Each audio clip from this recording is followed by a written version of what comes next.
अंधविश्वासी बहू रोज सुबह विधवा सास का मुंह कपड़े से ढक देती थी, लेकिन एक दिन सास का चेहरा दिख गया और बेटे के साथ जो हुआ उसे देख कांप जाएगी रूह। नमस्कार दोस्तों, हमारे चैनल पर आपका स्वागत है। आज मैं आपको एक ऐसी कहानी सुनाने जा रहा हूं जो समाज की उन खोखली मान्यताओं पर चोट करती है जिसने ना जाने कितने घरों को बर्बाद किया है।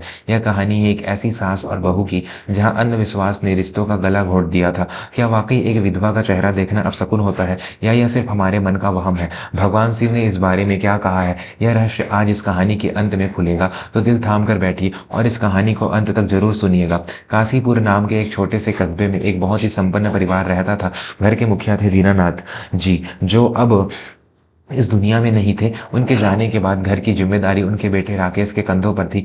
राकेश स्वभाव से तो बहुत अच्छा था, लेकिन वह अपनी पत्नी कामिनी की बातों में बहुत जल्दी आ जाता था।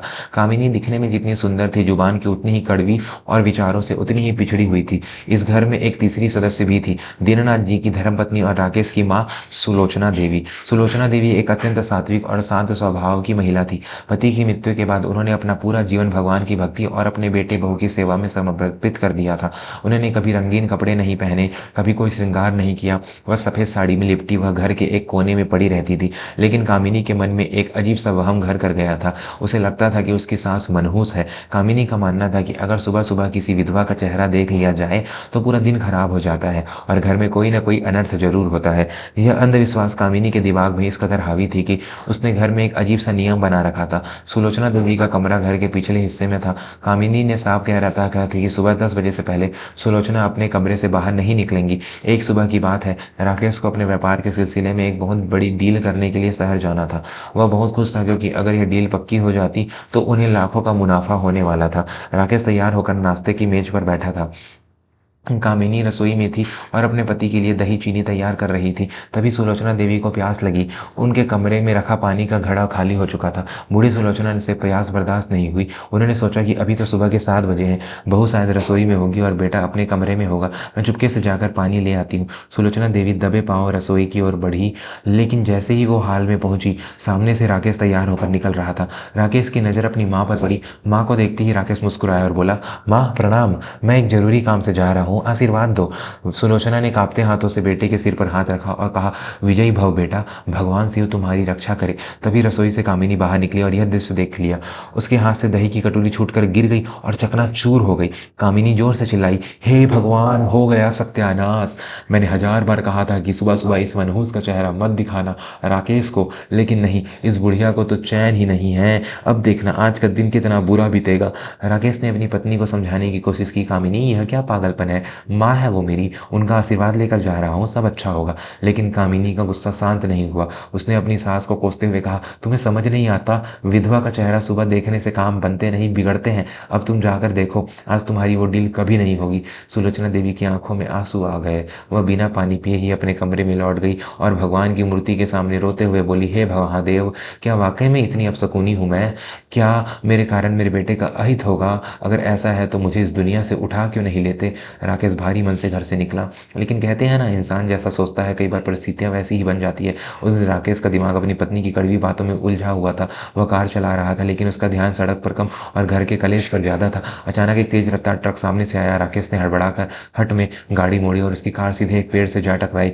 टक्कर इतनी जबरदस्त थी कि गाड़ी के परखच्चे उड़ गए। राकेश बुरी तरह घायल हो गया। इधर घर पर कामिनी अपनी सहेलियों के साथ फोन पर बात कर रही थी कि तभी उसके पास पुलिस का फोन आया। हेलो, क्या आप राकेश की पत्नी बोल रही हैं? आपके पति का एक्सीडेंट हो गया है और उनकी हालत बहुत नाजुक है, आप जल्दी से सीधी हॉस्पिटल आ जाइए।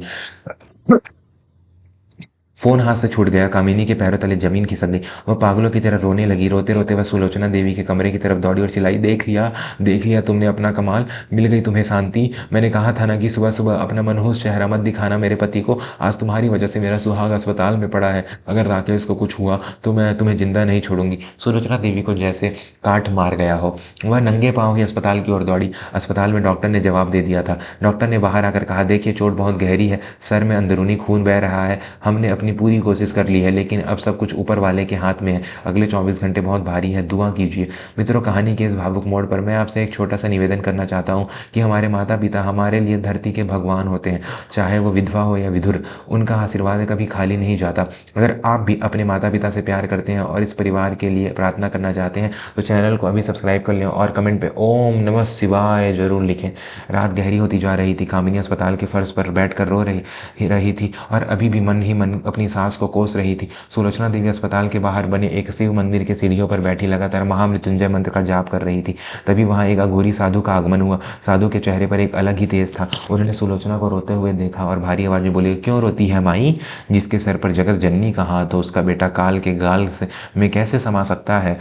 सुलोचना ने साधु के पैर पकड़ लिए और बोली, बाबा, मेरी बहू कहती है कि मैं मनहूस हूँ। मेरा चेहरा देखने से मेरे बेटे का एक्सीडेंट हुआ है। क्या विधवा होना इतना बड़ा पाप है? उसी समय कामिनी भी वहां आ गई। उसने साधु की बात सुनी और गुस्से में बोली, हाँ बाबा, यह सच है। जब से यह विधवा हुई है घर में कोई ना कोई मुसीबत रहती है। आज सुबह इनका चेहरा देख लिया, इसलिए मेरा पति मौत से लड़ रहा है। साधु ने कामिनी की ओर देखा और जोर से हंसे। उनकी हंसी ने कामिनी को डरा दिया। साधु बोले, मूर्ख स्त्री, तू जिसे अपशकुन मान रही है वह तेरे पति का कवच है। तू जानना चाहती है ना कि विधवा का चेहरा दिखने से क्या होता है? तो सुन। साधु ने अपनी बात आगे बढ़ाई। भगवान शिव और माता पार्वती का एक संवाद है जो आज तुझे सुनना चाहिए। एक बार माता पार्वती ने शिव जी से यही प्रश्न किया था कि क्या विधवा स्त्री का दर्शन अशुभ है? तब महादेव ने उत्तर दिया था, हे पार्वती, स्त्री सृष्टि की जननी है।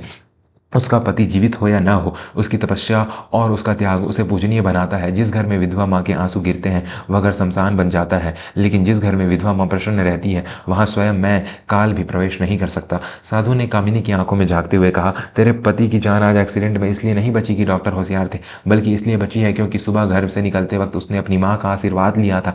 वह जो मनहूसियत तू कह रही है वह तेरी माँ का चेहरा नहीं बल्कि तेरा अपना अहंकार और अंधविश्वास है। तूने एक तपस्विनी को रुलाया है। याद रख, एक पतिव्रता विधवा के श्राप से तो इंद्र का सिंहासन भी डोल जाता है। तेरा सुहाग क्या चीज है? जा माफी मांग अपनी सास से, शायद तेरे पति की सांसें वापस आ जाए। कामिनी सन्न रह गई। उसे अपनी गलती का एहसास हुआ। उसे याद आया कि कैसे राकेश माँ का आशीर्वाद लेकर निकला था। शायद इसलिए इतनी भयानक टक्कर के बाद भी अभी तक वह सांसें ले रहा है। कामिनी दौड़कर सुलोचना के पैरों में गिर पड़ी। वह फूट फूट कर रोने लगी। माँ जी, मुझे माफ कर दीजिए, मैं अंधी हो गई थी। मैंने आपको न जाने क्या कहा। मैं आप मनहूस नहीं हैं माँ, मेरी सोच मनहूस थी। मेरे पति को बचा लीजिए माँ, आपके सिवा उन्हें कोई नहीं बचा सकता। सुलोचना ने अपनी बहू को उठाया और गले लगा लिया। एक माँ का दिल कभी पत्थर नहीं हो सकता। सुलोचना ने मंदिर की घंटी बजाई और भगवान शिव से कहा, हे भोलेनाथ, मेरे पिछले जन्म का कोई भी पुण्य अगर शेष हो तो उसे मेरे बेटे की आयु में जोड़ दें, मेरी बहू का सुहाग अमर कर दें प्रभु। सुलोचना पूरी रात जल के बिना, अन्न के बिना उस मंदिर की चौखट पर बैठी रही। सुबह की पहली किरण के साथ ही अस्पताल से एक नर्स दौड़ती हुई आई। उसने कहा, चमत्कार हो गया, राकेश जी को होश आ गया है। डॉक्टर भी हैरान है कि यह कैसे संभव हुआ। कामिनी और सुलोचना दोनों दौड़कर आईसीयू में गए। राकेश ने आंखें खोली और सबसे पहले अपनी माँ को ढूंढा। सुलोचना ने बेटे का माथा चूमा। कामिनी एक कोने में खड़ी शर्मिंदा थी। राकेश ने कामिनी को पास बुलाया और कहा, कामिनी, आज मुझे नया जीवन मिला है और मुझे यकीन है कि यह माँ की दुआओं का असर है। कामिनी ने रोते हुए राकेश और सुलोचना के हाथ अपने हाथों में लिए और कसम खाई, आज के बाद इस घर में माँ का चेहरा सबसे पहले देखा जाएगा। जो भी माँ को मनहूस कहेगा मैं उसकी जुबान खींच लूंगी। आज मुझे समझ आ गया है कि विधवा का चेहरा नहीं बल्कि हमारी छोटी सोच अपशकुन होती है। दोस्तों, कहानी के सुखद अंत पर पहुंचने से पहले मेरी आपसे विनती है कि अगर आपको इस कहानी से थोड़ी सी सीख मिली हो तो इस वीडियो को अपने परिवार और दोस्तों के साथ जरूर शेयर करें। अच्छाई फैलाने से बढ़ती है। उस दिन के बाद से उस घर का माहौल बदल गया। अब सुलोचना देवी को घर में सबसे ऊंचा स्थान दिया गया। जिस विधवा को लोग अपशकुन मानते थे, अब गाँव के लोग कोई भी शुभ कार्य करने से पहले सुलोचना देवी का आशीर्वाद लेने आने लगे। साधु बाबा की कही बात सच साबित हुई। जहाँ बड़ों का सम्मान होता है वहाँ अकाल मृत्यु भी अपना रास्ता बदल लेती है। निष्कर्ष और सीख। दोस्त मित्रों, प्राचीन धर्म ग्रंथों और भगवान शिव के वचनों के अनुसार किसी भी जीव विशेषकर एक स्त्री का अपमान करना महापाप है। विधवा होना विधि का विधान है। कोई अपनी मर्जी से विधवा नहीं होता। सुबह सुबह किसी का भी चेहरा देखने से दिन खराब नहीं होता। दिन खराब होता है हमारे कड़वे वचनों और बुरे कर्मों से। समाज में फैली इन भ्रांतियों को तोड़ना होगा। एक विधवा माँ भी उतनी ही पवित्र है जितनी एक सुहागन। उसका त्याग और उस तपस्या उसे और महान बनाती है। इसलिए कभी किसी विधवा स्त्री को हीन भावना से न देखें, उनका आशीर्वाद ले, क्योंकि उनके आशीर्वाद में वह शक्ति है जो डूबती हुई नैया को भी पार लगा सकती है। उम्मीद है आपको आज की यह प्रस्तुति पसंद आई होगी। ऐसे ही ज्ञानवर्धक और पौराणिक कथाओं के लिए हमारे चैनल को अभी सब्सक्राइब करें और बेल आइकन दबाना ना भूलें। भगवान आप सभी का मंगल करे। जय भोलेनाथ, जय श्री कृष्ण।